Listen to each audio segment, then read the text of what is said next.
जिसको पीड़ा होती है वो तकलीफ पाता है। मुझे पीड़ा हुई तो मुझे सड़क मिली, और जिनको पीड़ा नहीं हुई उनको राज मिला। कई लोग राज करने के लिए पैदा होते हैं और कई लोग लड़ने के लिए पैदा होते हैं। हम लड़ने के लिए हैं। ये एक साल की लड़ाई नहीं है, ये 1993, 95, 97 से लेकर लंबा समय हो गया। 30 साल से कॉलेज का एक छात्र कॉलेज गांव के स्कूल से पढ़ा हुआ जो जयपुर की कॉलेज के अंदर जाता है, फिर कॉलेज से विधि कॉलेज, विश्वविद्यालय, पारिवारिक संघर्ष, अपने समाज के तमाम उन बड़े नेताओं से जो अपने घर से फरमान जारी करते थे वोटों का, तमाम उन राजस्थान के अपराधियों से, बड़े नेताओं से, वसुंधरा से, और फिर गहलोत ने भी जादूगरी जो खत्म की, उसके बेटे को हरा के वो मेहमान बेनीवाल ने गठबंधन किया। गठबंधन भी आपके लिए किया था। गठबंधन का अंदर उस समय ये था, चुनाव में लड़ता 3.5 लाख के करीब वोट आते मेरे आदमी पार्टी से, लेकिन जो मेरे सामने परिवार था वो 60 साल से राजस्थान को ठग रहा था, मारवाड़ को ठग रहा था। ऐसे भाषण देते थे उसके दादाजी और जो लोग, बिजली आएगी तो करंट आ जाएगा, लोग खाली बजाते थे। सही बात है, ट्रेन आएगी तो डूब जाओगे, भाषा आएगी, ट्रेन आएगी तो चोर आएंगे, बजाओ ताली, ताली बजाते थे। उन बड़े बड़े लोगों की चिंता मैंने करी कि मैं मेरे भाइयों को होशियार करूंगा कि दादाजी परदादाजी का खेल खत्म करूंगा, और खेल खत्म करने के लिए मुझे गठबंधन करना पड़ा। गठबंधन किसके साथ करता है? मैंने कहा किसके साथ करूं बताओ, मुझे 1.5-2 लाख वोट चाहिए। आपने कहा मोदी जी के साथ कर लो, करिए मोदी जी के साथ। और जैसे ही किसान को तकलीफ पड़ी छोड़ दिया गठबंधन, और आज जिसका जिक्र आप कर रहे थे तो बीजेपी में भाग गई, तो 14 में उसको हराया, 19 में हराया, और 14 के चुनाव में मेरे विधानसभा क्षेत्र में जमानत जब्त कराई थी, मैं हार गया। विधानसभा क्षेत्र में जहाँ उसका गाँव है और उसकी जमानत जब्त कराई थी, 17,000 वोट निकले। पार्टी बदलने से कुछ नहीं, हम भी जानते हैं कोई आदमी पार्टी कैसे बदलता है। 2 तरीके से पार्टी बदलता है, एक तो आगे बढ़ने की ख्वाहिश होती है, और एक जांच ईडी और सीबीआई, जिसके पास बहुत ज्यादा पैसा हो जाता है, बहुत ज्यादा ताकत हो जाती है, वो ईडी और सीबीआई के रडार पे होते हैं। और ईडी और सीबीआई जिसके पीछे लग जाती है उसको पार्टी बदलनी पड़ती है, क्योंकि जेल जाने की उनकी हिम्मत नहीं। मेरे को कोई पार्टी नहीं बदलवा सकता मेरे मन के बिना। अभी लोग पूछते थे आप कैसे गठबंधन को, किससे करो गठबंधन, मतलब नहीं गठबंधन करने का भाई। कांग्रेस भारतीय जनता पार्टी के खिलाफ लड़ाई लड़नी है, अभी लड़ाई में भी लड़नी है, चाहे अलवर से आप मदद करो कि नहीं करो। मैं तो लड़ाई के मैदान के अंदर उतर गया। अगर मदद करोगे अच्छी बात है, नहीं भी करोगे लड़ाई आपके लिए लड़ता रहूंगा। मैं थोड़ी करूंगा अलवर के लिए लड़ूंगा, पूरे राजस्थान के लिए लड़ाई लड़ूंगा। मुझे आज भी पीड़ा, जब शाहजहांपुर बॉर्डर पर हम लोग बैठे तब अलवर जिले का जितना समर्थन हमें मिलना चाहिए था कम मिला। कभी 50 लड़के आते, कभी 100 आते, कभी 150, जरूर बच्चे हमारे आसपास के गाँव को ट्रैक्टर दौड़ाते थे रोज। जब शाहजहांपुर बॉर्डर तक चल के अपन लोग नहीं आ सकते, दिल्ली कूद के आप देखे देश में आंदोलन हो रहे हैं, दूसरे राज्यों को देखो। मैं कोई मणिपुर की हिंसा को जाहिर नहीं कर रहा था, गलत है, लेकिन लोग अपनी कम्युनिटी के लिए किस तरह मरने के लिए आ जाते। देखा आपने क्या दम है अपने अंदर, एक गोली चल जाए पता लगे कहाँ गए, वापस चालू नहीं गए 3 दिन तक। एक गोली चल जाए और एक मुसलमान हो जाए, बोले खारिज होकर मैं तो नजदीक ही कौन मार की लागे रिश्ता ही नहीं होता। कौन सा राजस्थान की बात कर रहे हो आप? लेकिन थोड़ी बहुत जो राजस्थान के बारे में बातें चली दिल्ली में, हर जिक्र आपको बता देंगे। जब मैं लोकसभा के अंदर चुन के गया तब हरियाणा, यूपी और बिहार के सांसद ध्यान देने लगे कि राजस्थान का कौन आया थे, उन्हें राजस्थान की तरफ से आया जो लड़ा है देश के लिए। जब पहलवान बेटे संकट के अंदर, राजस्थान की बेटियां नहीं, सारे जो हमारे मेडल है वो हरियाणा के बच्चे हमारे जीतते हैं, यूपी के जीतते हैं, पंजाब के जीतते हैं। हमारे राजस्थान में तो किसी ने जान ही नहीं दिया। यहाँ तो गुलामी सबसे ज्यादा लोगों ने की। एक बार एक पार्टी को वोट दे दिया और 5.25 साल बाद पार्टी चेंज करने का मौसम आता है, एक चालू होता है तो 500-700 पार्टी बदल लेते, फिर 5.25 साल हुई, फिर 500-700 अलवर में कई मसले में देखना चालू हो गया मौसम, इधर उधर इधर करते रहने लोगों की आदत है। भाइयों एक व्यक्ति लड़ा जिसने राजस्थान का सम्मान पूरे देश के अंदर बढ़ाया। कई लोगों की बात की तकलीफ होती है कि आप अकेले के राजस्थान लड़ रहे हो। हाँ लड़ रहा हूँ ना, तो लड़ो मेरे बराबर, मैं अपना आप धन्यवाद दे दूंगा आपको। अभी तो अकेला ही लड़ रहा हूँ भाई। इस प्रदेश में पार्टी नहीं बनी, 70 साल किसका इंतजार कर रहे थे? मैं तो वोट लेट आया।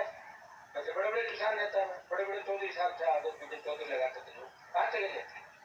कोई गहलोत के कदमों में पड़ गया, कोई सुगाड़िया जी के पड़ गया, कोई माथुर के पड़ गया, वर्धन जोशी के पड़ गया, कोई वसुंधरा के कदमों में पड़ गया। कोई किसने कपड़े ड्राई क्लीन करा के लाया था, कोई कहीं जा रहा था।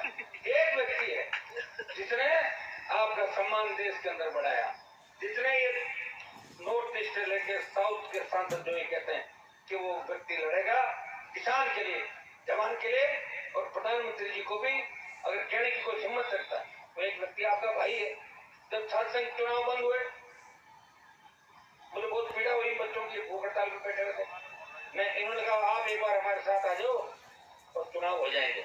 मैंने इनको एक बात कही थी, मैं आ जाऊंगा लेकिन मेरे आने के बाद दूसरा कोई नहीं बचेगा, मैं ही रहूंगा, क्यों भाग जाएंगे सारे प्रयास किए लोगों ने।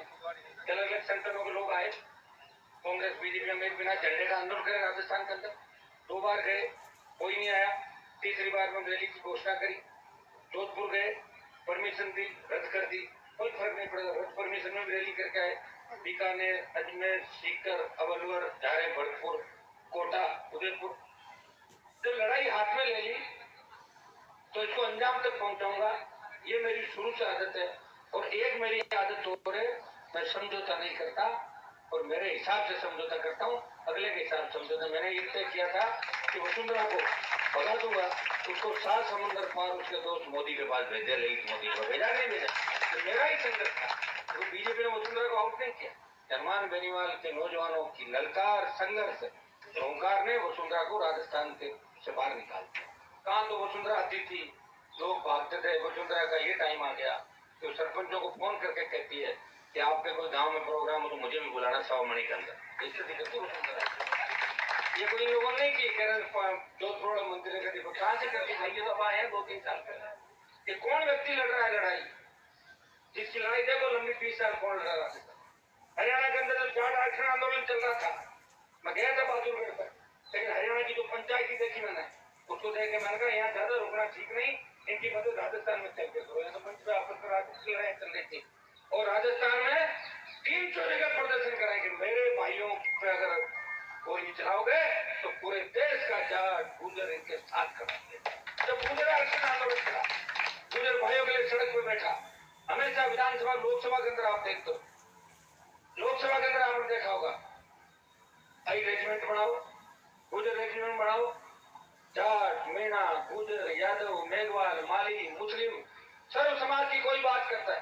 ब्राह्मण बनिए के बेटे अगर गरीब है उनको भी आर्थिक आधार पर आरक्षण मिलना चाहिए। क्या भी अन्याय हुआ राजस्थान के अंदर, थानागाजी का जो मामला था उसके अंदर मुकदमा दर्ज हुआ, सरकार ने चालान किया हमारा, आपको पता 2 साइड स्टेशन पे कितना बड़ा वो पंगा हुआ था।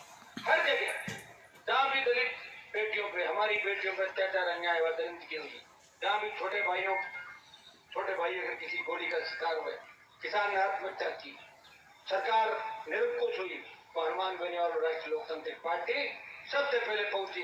राजस्थान की विधानसभा के अंदर जब गहलोत के प्रिय मंत्रियों पे भ्रष्टाचार के आरोप लगे, बीजेपी ने हाथ मिला लिया था, लेकिन हनुमान की आरएलपी पार्टी जो किसानों का आशीर्वाद से बनी थी, उसके तीनों विधायक ताल ठोकते थे विधानसभा के अंदर। सड़क पर मैं लड़ रहा था और लोकसभा के अंदर आपका मान सम्मान बचाने की लड़ाई लड़ रहा था।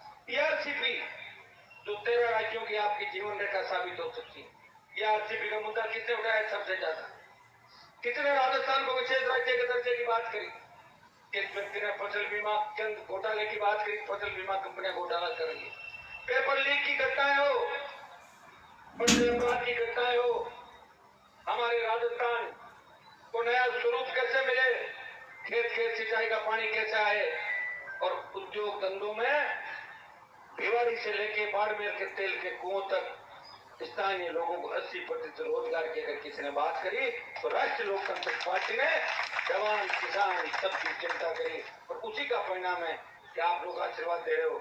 मैं आज कोई रैली करने आपके बीच नहीं आया, आमंत्रण देने के लिए आया हूँ। अभी मैंने बजरी माफिया के खिलाफ 11 रैलियां राजस्थान के अंदर करी थी।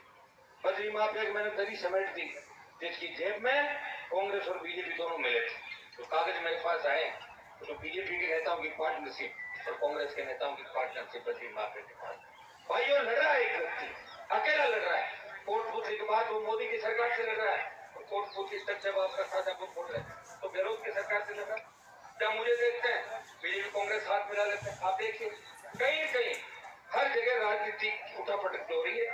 शासन चुनाव अगर बंद कराए इसमें भी निश्चित रूप से सरकार की मंशा थी कि हम चुनाव कराएंगे, हारेंगे चुनाव, बीजेपी हारेगी, कांग्रेस हारेगी, तो कांग्रेस पार्टी ने चुनाव बंद कराए और बीजेपी से बात करी, हम बंद करा रहे हैं, आप इसको मुद्दा मत बनाना।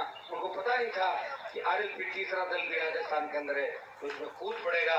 उनको लगा कि आरएलपी का कोई संगठन नहीं है, और मैंने संगठन इसलिए नहीं बनाया, ये सब चुनाव लड़ने वाले मेरे छोटे भाई हैं, अगर कोई बीजेपी के संगठन चाहता है, कांग्रेस के संगठन चाहता है, ये मुझे फॉलो करते हैं। जब मेरे पे हमला हुआ था तो इन सब ने मिलकर मेरे लिए लाठियां खाई थी, वो दिन भी मैं याद रखता हूँ। मेरे लिए इनके प्रति कभी कैसा भी नहीं रहा, जो भी आता है उसको आशीर्वाद देकर आगे बढ़ाने का प्रयास करता हूँ। मैं चाहता हूँ कि सेकंड पीढ़ी जब तक तैयार नहीं होगी तब तक इस राज्य का भला नहीं हो सकता, इस देश का भला नहीं हो सकता। सात संघों के माध्यम से निकले हुए सैकड़ों नेताओं ने प्रदेश के अंदर मुख्यमंत्री के पदों को सुशोभित किया, देश में बड़े पदों पर रहे, और अपने प्रदेश के अंदर 50 से ज्यादा ऐसे नेता होंगे तो विधायक, सांसद और मंत्री बने। दुर्भाग्य इस बात का है, सबकी जबान पे ताला लग गया। मैं सचिन पायलट को पूछना चाहता हूँ, पायलट जी आप बड़ी नौजवानों की बात करते थे, युवाओं की बात करते थे, इसमें क्या करना चाहते हो? शासन में एक ट्वीट तो कर दो, चुनाव होने चाहिए कि नहीं होने चाहिए, पता लग जाएगा आपकी भावना क्या नौजवानों पर। आप तो नौजवान राजनीति करते हो सारी, सब मौन है, और मैं आपको